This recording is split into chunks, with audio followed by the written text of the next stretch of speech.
అది 13 July 2024 Pennsylvania. Donald Trump, America మాజీ అధ్యక్షుడు, ఎలక్షన్ నిమిత్తం సభ నిర్వహిస్తూ ఉండగా తనపై కాల్పులు జరిపాడు.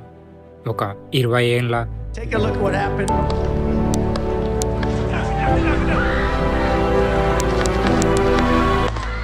ట్రంప్ స్పీచ్ ఇస్తూ ఉండగా బుల్లెట్ తన చెవికి తగిలి వెళ్ళిపోవడం మనం చూశాం.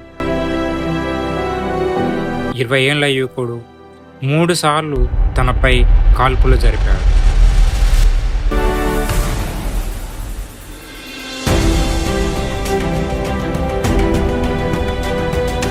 పెన్సిల్వేనియా హై సెక్యూరిటీలో ఉంటుంది.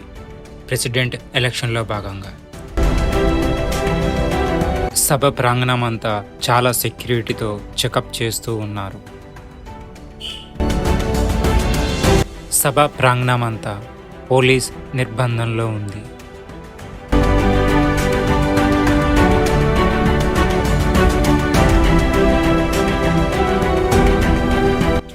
సభా ప్రాంగణాన్ని క్షుణ్ణంగా పరిశీలిస్తూ ఉన్నారు అక్కడి పోలీస్ అధికారులు. సభ ప్రారంభమైంది.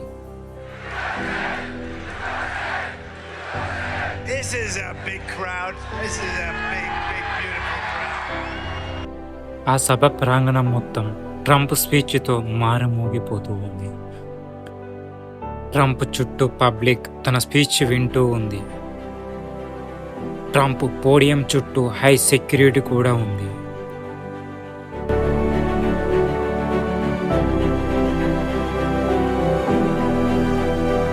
మనం ఇక్కడున్న వీడియోలో చూస్తూ ఉన్నాం.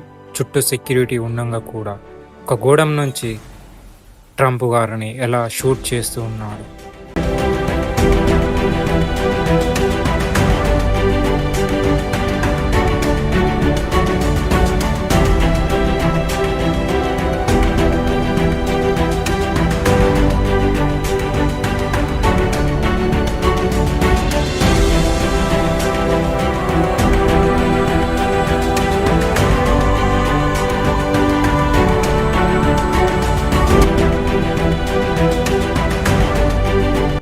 థోమస్ మాథ్యూ క్రూప్స్ అనే 20 ఏళ్ల యువకుడు ట్రంప్ని ఎందుకు చంపాలనుకున్నాడు?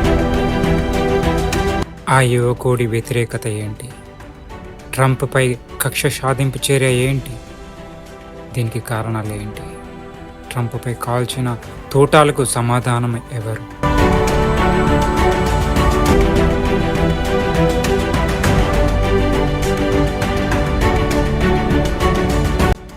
అగ్రరాజ్య నిఘా వర్గాలు ఏం చేస్తున్నాయి? అగ్రరాజ్య నిఘా వర్గాలు బలహీనత పడ్డాయా? ఒక్కసారిగా ప్రపంచం మొత్తం అమెరికా వైపు చూస్తున్నాం ఈ క్షణం.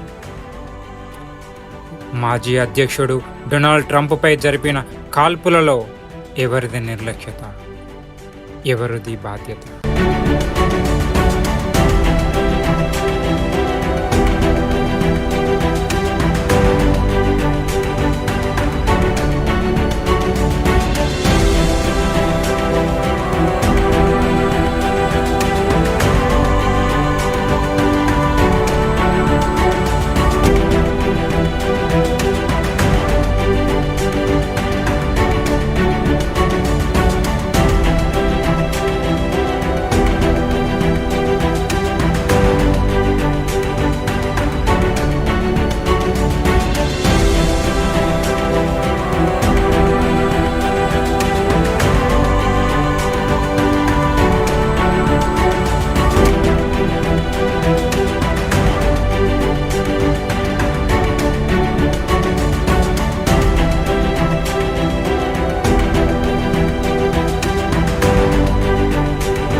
అమెరికా మాజీ అధ్యక్షుడు డొనాల్డ్ ట్రంప్పై కాల్పులు జరపడానికి కారణం ఏంటి?